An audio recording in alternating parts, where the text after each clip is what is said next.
Okay, so the ninth house. The ninth house is mutable fire, which is basically how that passion or that spark of interest, because fire represents spirit. So we have fire representing spirit. We have air representing mentality. We have water representing emotion. And we have earth representing physical. So we have these four different planes represented by the four different elements. I'll say it one more time a little bit more clearly. Fire is spirit, spirituality. Air is mental. Water is emotion. And earth is physical. That was hard to do without like visual representation. I swear for all of you guys that are visual learners and you're interested in astrology, you gotta get on this whole chart reading boat. It's really intimidating at first, and that's why I'm dedicated to do my best to break it down, because in truth, this is like very challenging for me to be able to like break all of these basics down, because my mind just hasn't thought in that way for like 15 years. I've really been processing astrology through this huge, complex, like, interlay. There's something about my mind that can be like, ding, ding, ding, ding, ding, that's what it means, and I love doing it. If you want a session, my info is in my description box and on my homepage. And so breaking down the basics is like just really going to help me become an even better astrologer and even better chart reader for all of you guys.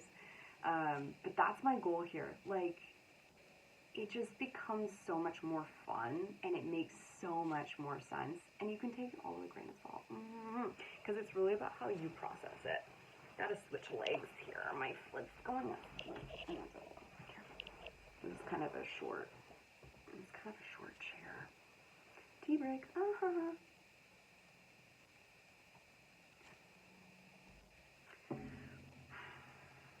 So the ninth house. The ninth house is where you work with that spark, with that spirit inside of you that says, I really want to expand. I want to explore. I want to go to somewhere I've never been before. I want to get away from the local community for a little bit, because third house and ninth house are opposites.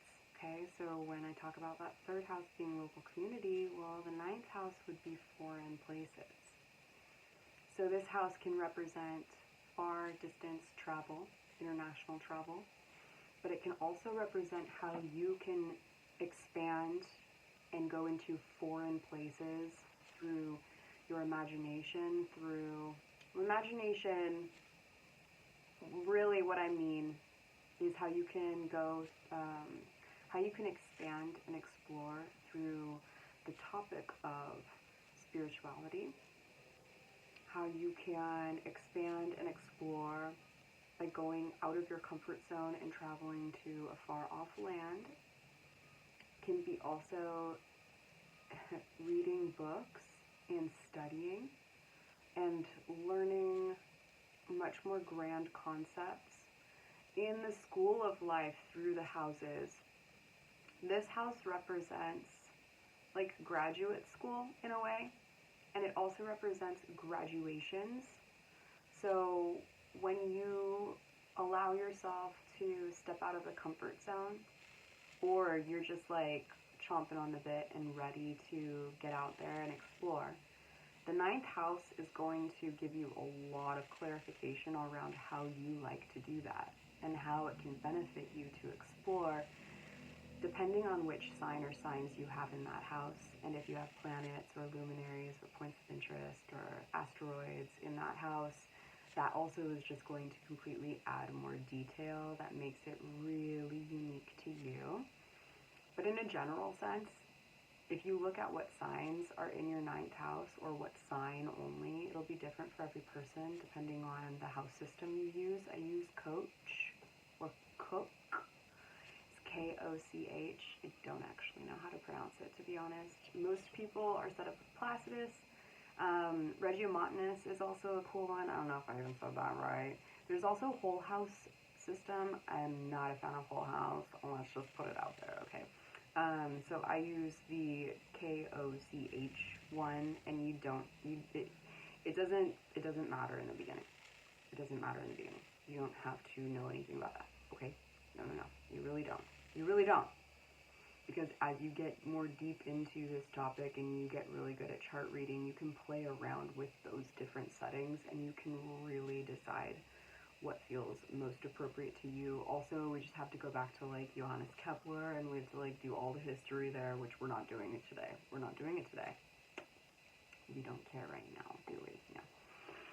So ninth house is how you can expand outside of yourself, how you learn experientially through the things that you go through in life, through the circumstances, situations, dynamics, relationships, literal extra schooling, trade school. This is like outside of the typical, K through 12 schooling system.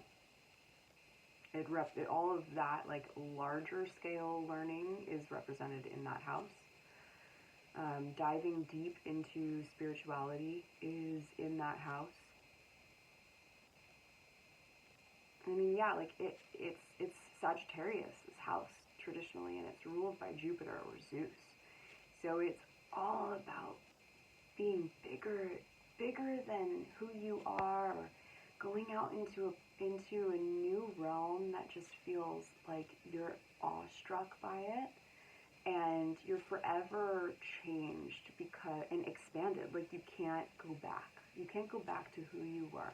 You can go back to your local town, but you're going to be a little bit changed by the experiences and matured. This house does have a sense of maturity to it as well.